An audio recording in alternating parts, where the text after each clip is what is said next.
She blocked his number, refused his pleas, and firmly said it was over.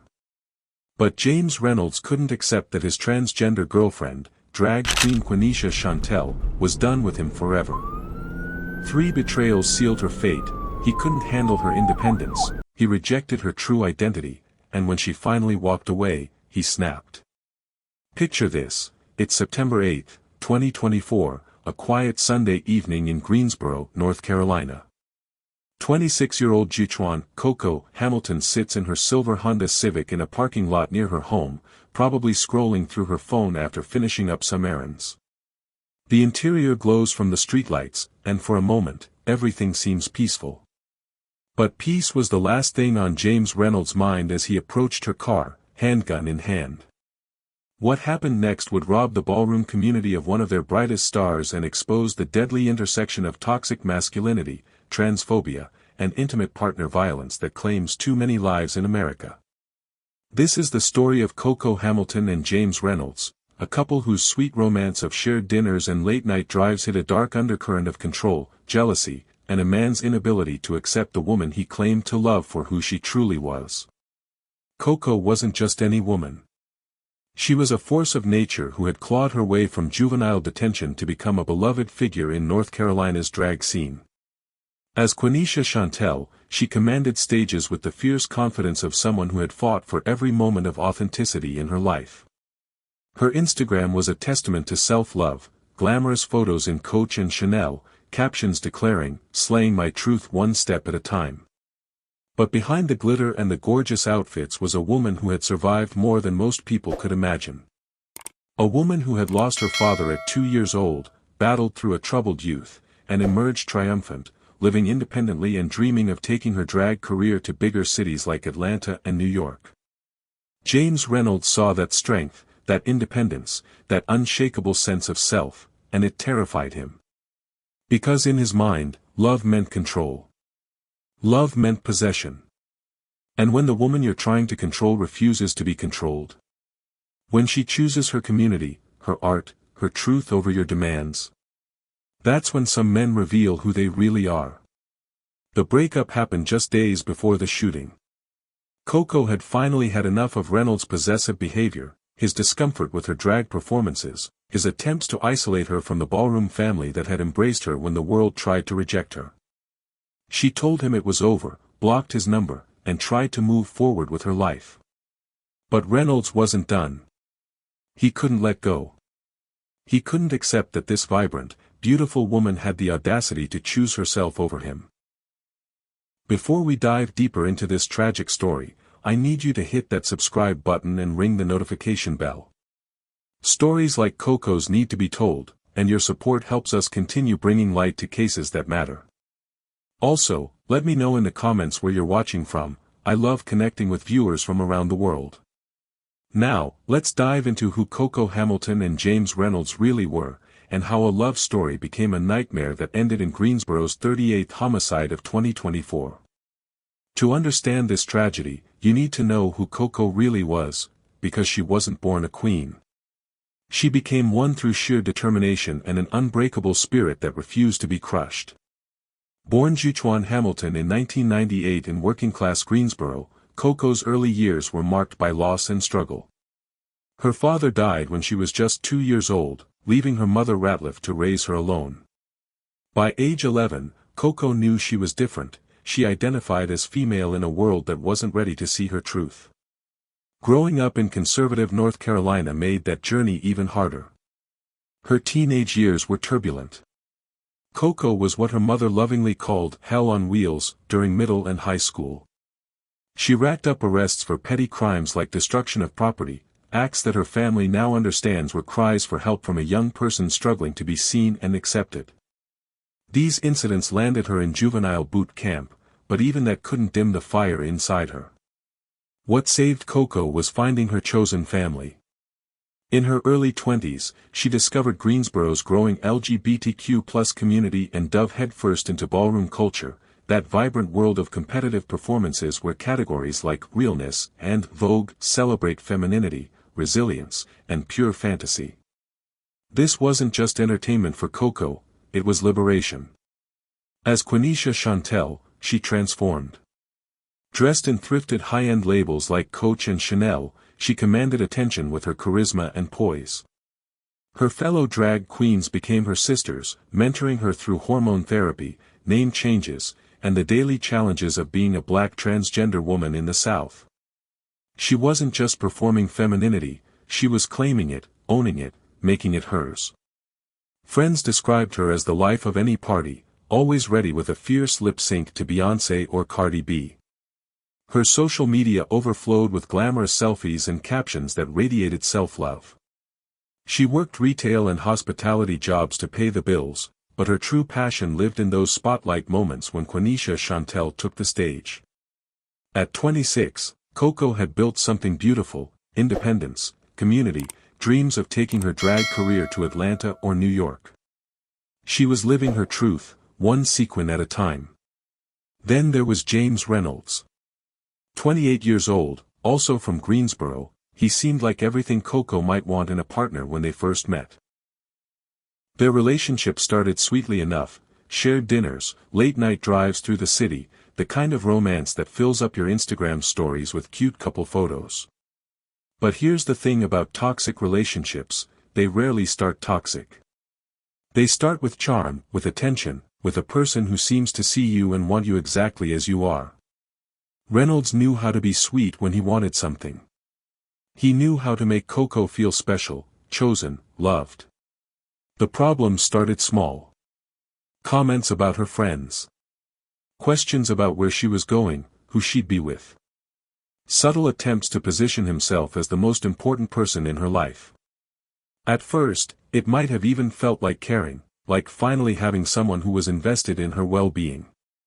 But caring and control are two very different things, and Reynolds' true nature slowly began to reveal itself. He grew uncomfortable with Coco's involvement in the drag community. He didn't like sharing her attention with her ballroom family. The independence that made Coco who she was, the same strength that had carried her through juvenile detention and family loss and society's rejection, suddenly became a threat in his eyes. As Coco continued to flourish in her drag career, performing at local spots and community balls, Reynolds became increasingly possessive. He struggled with her public identity as Quanesha Shantel. Friends noticed the change in their dynamic: how Reynolds would sulk when Coco got attention, how he tried to minimize her achievements, how he seemed threatened by the very qualities that had drawn him to her in the first place.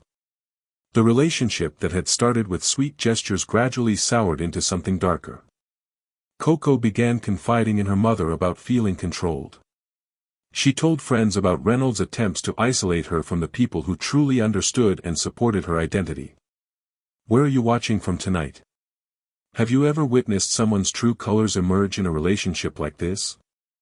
Maybe you've seen a friend's partner slowly try to separate them from their support system, or watched someone you care about lose themselves trying to please someone who couldn't accept them fully. Drop your thoughts in the comments below. I read every single one. The breakup was inevitable. Coco had fought too hard to become who she was to let anyone, even someone she cared about, dim her light. But Reynolds couldn't see it that way. In his mind, her independence wasn't strength, it was defiance. Her refusal to be controlled wasn't self-respect, it was betrayal. And that's where our story takes its darkest turn. The warning signs didn't appear overnight. Like most abusive relationships, Reynolds' controlling behavior escalated gradually, each boundary crossed making the next violation seem almost normal. It started with the performances. Whenever Coco had a ballroom competition or drag show, Reynolds would find reasons why she shouldn't go.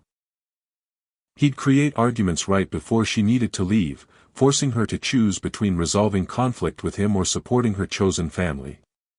When she did perform, he'd show up uninvited, sitting in the back with a scowl that could cut glass, making her feel watched rather than supported. The ballroom community noticed. These were people who had embraced Coco when the world tried to reject her, who understood the courage it took to live authentically as a black transgender woman in the South. They saw how Reynolds' presence changed her energy, how she'd constantly glance his way during performances, reading his mood instead of losing herself in the art she loved. But Reynolds was clever about his manipulation. He never outright forbade her from performing, that would have been too obvious, even to someone caught in the web of his control. Instead, he'd guilt her. He'd talk about how much he missed her when she was out with those people, using language that made it clear he saw her ballroom family as competition for her loyalty. "Why do you need them when you have me?" became his constant refrain. It's a question that sounds like love when you're hearing it from someone you care about, but it's actually the foundation of isolation, the first step abusers take to separate their victims from support systems. Reynolds' discomfort with Coco's identity ran deeper than jealousy over her time and attention. Friends later revealed that he struggled with her transition, making comments that revealed his transphobia even as he claimed to love her. He'd make jokes about her hormone therapy, mock her voice when she practiced feminine speech patterns, or accidentally use her dead name in front of others, small cruelties designed to chip away at her confidence. The financial control came next. Reynolds began inserting himself into Coco's work life, offering to help manage her money from her retail and hospitality jobs. What started as assistance gradually became supervision, then outright control. He'd question every purchase, every expense, positioning himself as the reasonable one managing her impulsive spending. This is textbook abuser behavior, taking control of finances to create dependence. Even when Coco wanted to leave, where would she go without access to her own money? How would she afford rent, hormones, the clothes and makeup that helped her feel like herself? The social isolation intensified. Reynolds began showing up at places where Coco was spending time with friends, not to join the fun but to monitor and disrupt. He'd sit apart, glaring, making everyone uncomfortable until the gathering naturally dissolved. Soon, friends stopped inviting Coco to events, not because they didn't want her there, but because including her meant dealing with Reynolds' toxic energy. When Coco did go out alone, the interrogations afterward were exhausting. Who was there? What did they talk about? Why didn't she text him more often? He'd pick apart her stories, looking for inconsistencies, making her feel like a criminal for simply existing in spaces without him. The breaking point came in early September 2024. Coco had won a ballroom competition in the Executive Realness category, a moment of pure triumph that should have been celebrated. Instead of supporting her victory, Reynolds accused her of showing off and acting like she was better than everyone. The argument that followed was the final straw. Coco made the decision that would ultimately cost her life. She ended the relationship. But Reynolds couldn't accept rejection. In his mind, Coco belonged to him. The idea that she could simply choose to leave was incomprehensible, an attack on his very sense of self. This is when the real stalking began. The text messages started immediately. Dozens a day, cycling between pleading and threatening. "Baby, I'm sorry. You know I love you. How can you do this to us?" When sweet manipulation didn't work, the tone shifted. "You'll regret this. You can't just throw away what we had. I know where you live." Coco blocked his number, so he got new phones. She blocked him on social media, so he created fake accounts to monitor her posts. The digital harassment was relentless. Every platform she used to connect with friends and promote her drag career became another avenue for his obsession. Then came the physical stalking. Reynolds would show up at her apartment uninvited, sometimes standing outside her door for hours. He'd appear at her workplace, forcing awkward conversations while her coworkers watched. He'd lurk near venues where she performed, not coming inside but making sure she knew he was there, watching, waiting. Coco confided her fears to her mother and close friends. She was scared, but she was also conflicted, a common response for victims of intimate partner violence. Part of her still cared about Reynolds, still remembered the sweet man she'd fallen for. She made excuses for his behavior even as it escalated. He was just hurt, he'd get over it, calling the police would only make things worse. This is where hindsight becomes painful for everyone who loved Coco. Her friends urged her to document the harassment, to file for a restraining order, to take legal action. But Coco, like many domestic violence victims, minimized the danger. She thought she could handle it. She thought he would eventually give up and move on. The morning of September 8, Reynolds sent a final barrage of messages. When those went unanswered, he called her workplace, her friends, anyone who might know her whereabouts. The desperation in his voice was unmistakable. This wasn't love, it was possession spiraling into violence. What would you have done if you were Coco's friend in this situation? Should she have gotten that restraining order, even though we know pieces of paper don't stop bullets? When someone you care about is trapped in this cycle of abuse and minimizing the danger, how do you help them see what you can see? Drop your thoughts in the comments. These are the conversations that might save lives. By that Sunday evening, Reynolds had made his choice. If he couldn't have Coco, then no one could. September 8, 2024, started like any other Sunday for Coco Hamilton. There was no way she could have known that the sun setting over Greensboro would be the last one she'd ever see, or that the silver Honda Civic she'd parked in that quiet lot near her home would become the final chapter of her story. The evening was warm for early September in North Carolina, the kind of weather that keeps people outdoors a little longer, makes neighborhoods feel alive with the sounds of families gathering for Sunday dinners and kids playing in yards before school starts back up. Coco had finished running errands, possibly groceries, maybe picking up something for work the next day. The mundane tasks of a life she was building, a future she was planning. At 8:30 p.m., she was sitting in her car in the parking lot, engine still running, the soft glow of her phone screen illuminating her face as she scrolled through social media or maybe texted with friends from the ballroom community. The lot was quiet but not deserted, other cars scattered around, a few people coming and going from the nearby apartments and businesses. Just another evening in an ordinary parking lot where ordinary people were living their ordinary lives. But James Reynolds had been tracking her movements all day. The digital stalking had escalated to physical surveillance, and he knew her routines, her favorite places, her patterns. He'd spent hours driving around Greensboro, looking for that silver Honda Civic, consumed by the obsession that had replaced any genuine love he might have once felt for her. When he spotted her car at 8:45 p.m., Reynolds made a decision that would destroy 2 lives in the span of minutes. He approached on foot, coming from the driver's side, the side that would give him the clearest shot through the window. In his hand was a handgun, the ultimate tool of control for a man who had already tried every other method of domination and failed. Witnesses later told police they heard voices before they heard gunshots, Reynolds pleading, then demanding, then raging. Through the glass of her car window, Coco tried to have the same conversation she'd been having for days. It was over, he needed to leave her alone, she wasn't changing her mind. But this time, she was trapped in a confined space with nowhere to run. "Please, baby, just talk to me," Reynolds was heard saying, his voice carrying the false sweetness that had once charmed her.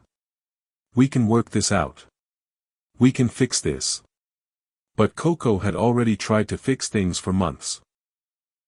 She'd compromised pieces of herself, dimmed her light, walked on eggshells around his fragile ego. She'd given him chances to change, opportunities to accept her fully, space to grow into someone worthy of her love. None of it had worked. "No, James. I told you, it's over. You need to leave me alone." Her voice, according to witnesses, was firm despite the fear she must have felt. Even in her final moments, Coco refused to back down from her truth. That refusal, the same strength that had carried her through juvenile detention, family loss, and society's rejection, was what finally pushed Reynolds over the edge.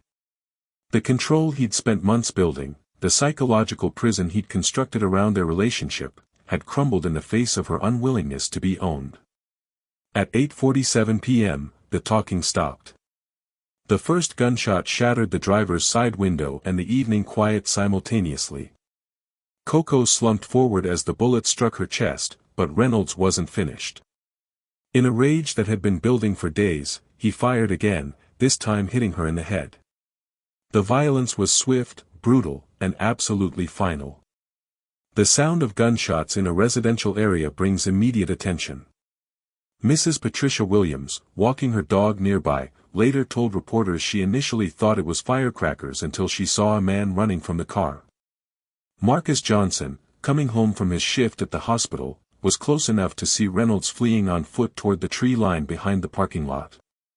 Multiple 911 calls flooded the Greensboro Emergency Communications Center within minutes. 911, what's your emergency? I just heard gunshots, multiple gunshots in the parking lot on Elm Street. There's a woman in a car, and she's not moving. Someone just shot someone.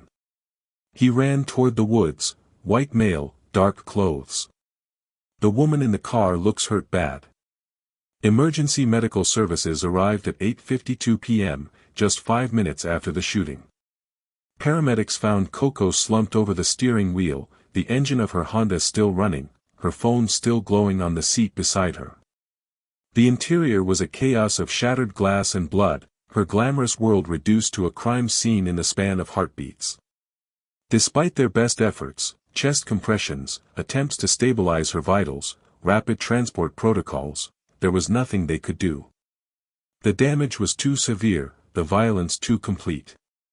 At 9:02 p.m., just 15 minutes after Reynolds had approached her car, Jichuan Coco Hamilton was pronounced dead. The vibrant woman who had fought so hard to live authentically, who had transformed herself from a troubled teen into a beloved performer, whose light had shined so brightly in the ballroom community, she was gone.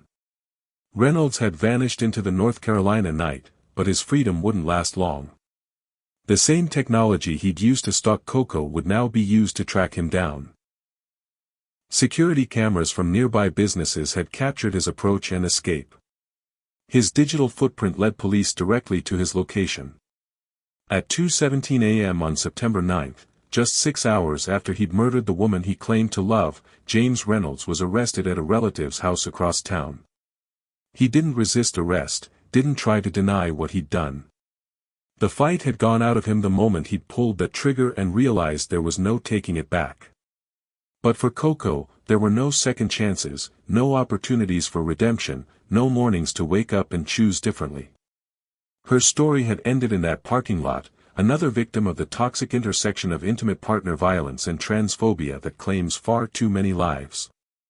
The Greensboro Police Department's response was swift and methodical, treating Coco's murder with the urgency it deserved. Within hours of the shooting, Detective Sarah Martinez and her homicide team had transformed the parking lot into a carefully documented crime scene, collecting shell casings, photographing evidence, and interviewing every witness they could locate. The breakthrough came from security footage. Cameras from 3 nearby businesses had captured Reynolds' approach to Coco's vehicle from different angles. The footage was crystal clear, his face, his clothing, his deliberate walk toward her car, and his panicked flight afterward. There was no question about the perpetrator's identity. The video evidence was overwhelming, Detective Martinez later told reporters. We had a clear timeline of events and positive identification of the suspect within the first 2 hours of our investigation. But the digital evidence went deeper than just surveillance cameras. Reynolds' phone records revealed the obsessive pattern of calls and texts leading up to the murder. His social media activity showed he'd been monitoring Coco's location through mutual friends' posts and check-ins. The stalking behavior was documented in excruciating detail, a digital paper trail of escalating obsession that would prove crucial in court. The arrest at his relative's house was anticlimactic. Reynolds didn't resist, didn't deny his involvement, didn't even seem surprised when officers appeared at the door. He was formally charged with first-degree murder on September 10, 2024, a charge that carries the possibility of life in prison without parole in North Carolina. Guilford County District Attorney Jim O'Neill announced that his office would pursue the maximum penalty. This was a premeditated act of domestic violence that robbed our community of a vibrant young woman, O'Neill stated at a press conference. We will seek justice for Coco Hamilton and send a clear message that intimate partner violence will not be tolerated. The ballroom community's response was immediate and powerful. Within 24 hours of Coco's death, vigils were organized across North Carolina and beyond.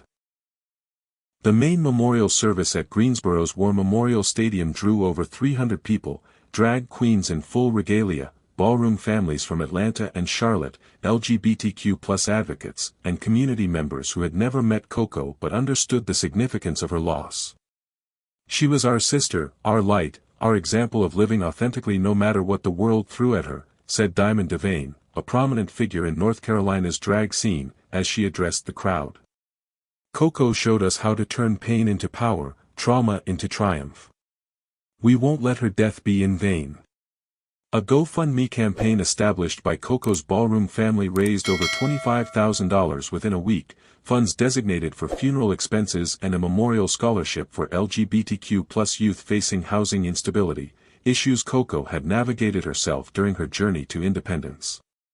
As of our recording, James Reynolds remains in custody at Guilford County Jail without bond. His preliminary hearing is scheduled for October 2025, with the full trial expected to begin in early 2026. His defense attorney has not indicated any plans to dispute the charges, and legal experts predict a guilty plea is likely given the overwhelming evidence. The case has drawn national attention to North Carolina's epidemic of violence against transgender women, particularly women of color, and the deadly intersection of intimate partner abuse and transphobia that claimed Coco's life. In the weeks following Coco's murder, her mother Ratliff Hamilton faced a grief that no parent should endure, burying a child whose only crime was living authentically. But rather than retreat into private mourning, she chose to transform her pain into purpose, becoming an unexpected advocate for transgender rights and domestic violence prevention. "My baby didn't deserve to die for being herself," Ratliff said at a press conference 3 weeks after the funeral. "If sharing Coco's story saves even one person from this kind of violence, then her death won't be meaningless." Her transformation from a working-class mother in conservative North Carolina to a national advocate demonstrates the profound impact Coco's life, and death, had on everyone who knew her story. The ballroom community's response revealed the depth of family bonds that extend far beyond biology.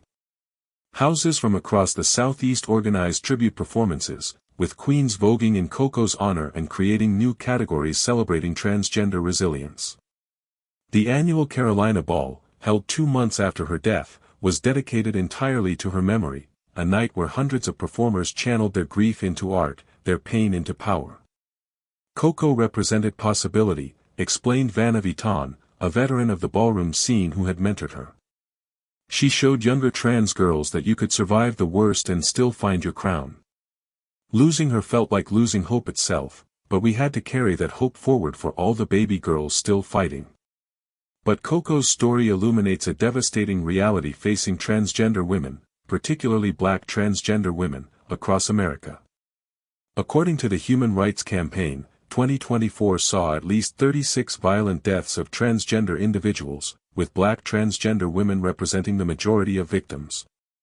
These aren't random acts of violence, they follow patterns of intimate partner abuse, family rejection, and societal transphobia that create deadly vulnerabilities. The statistics paint a horrifying picture. Transgender women are 4 times more likely to experience domestic violence than cisgender women. Black transgender women face the intersection of racism, transphobia, and misogyny, creating what experts call multiple marginalities that compound their risk. When you add intimate partner violence to this equation, the danger becomes exponential. Dr. Sharita Groberg, a researcher at the Center for American Progress who studies violence against transgender individuals, explained the specific dynamics at play in cases like Coco's. Abusers often use transphobia as an additional tool of control. They threaten to out their partners, mock their identity, or use society's prejudices against them. When the relationship ends, that same transphobia can fuel lethal violence.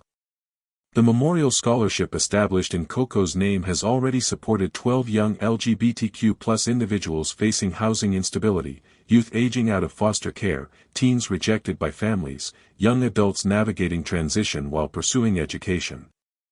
The scholarship covers not just tuition but also housing assistance, hormone therapy costs, and legal name change fees, the practical expenses of living authentically that Coco had navigated alone. Her legacy extends beyond individual assistance to systemic change. The Coco Hamilton Act, proposed in the North Carolina General Assembly, would mandate training for law enforcement on LGBTQ+ issues and domestic violence, create safe house programs specifically for transgender individuals, and establish legal protections for victims of intimate partner stalking, gaps in the system that might have saved her life. The broader themes of Coco's story resonate far beyond North Carolina's borders. Her murder represents the deadly cost of toxic masculinity that views women, particularly marginalized women, as possessions rather than people. It highlights how domestic violence escalates when victims assert independence, and how transphobia amplifies that violence to lethal levels. Perhaps most importantly, her story demonstrates the life-saving power of chosen family and community acceptance. The ballroom scene that embraced Coco provided what her relationship with Reynolds could not: unconditional love for her authentic self. The contrast is stark and instructive. In spaces where her identity was celebrated, she thrived. In a relationship where it was merely tolerated, she died. Educational initiatives born from her tragedy now travel to universities across the South, teaching students about healthy relationships, recognizing warning signs of abuse, and supporting LGBTQ+ peers. Her story has become a case study in domestic violence programs, helping advocates better understand the unique vulnerabilities facing transgender individuals. The ripple effects continue spreading: policy changes, educational programs, support services, and countless individual moments when someone recognizes danger and seeks help because they remember Coco's story. Her death was a devastating loss, but her life's impact grows stronger with each person inspired to live authentically, love unconditionally, or intervene when they see abuse beginning. As we wrap up Coco Hamilton's heartbreaking story, one thing is clear: her light was too bright to be extinguished forever. Through her resilience, she taught us the power of living authentically, even when the world pushes back. But her death forces us to confront uncomfortable truths about the society we live in, one where rejection, transphobia, and toxic masculinity collide with deadly force. Was this tragedy rooted in Reynolds' inability to handle rejection? Or was it the deep-seated transphobia that made him see Coco's identity as a threat rather than a truth? Perhaps it was the toxic masculinity that couldn't tolerate a strong, independent woman who chose herself over control. And the biggest question: what could have prevented this? Stronger laws against stalking. Better education on domestic violence in LGBTQ+ communities. More accessible support for victims minimizing danger. I want to hear from you. What do you think drove Reynolds to this point, and how can we stop it from happening again? Share your thoughts in the comments below. Your insights could spark real change. If Coco's story moved you, hit that subscribe button and turn on notifications. We need more voices amplifying these cases. This is Whispers of the Criminal Mind. Subscribe for more stories that matter. Stay safe out there.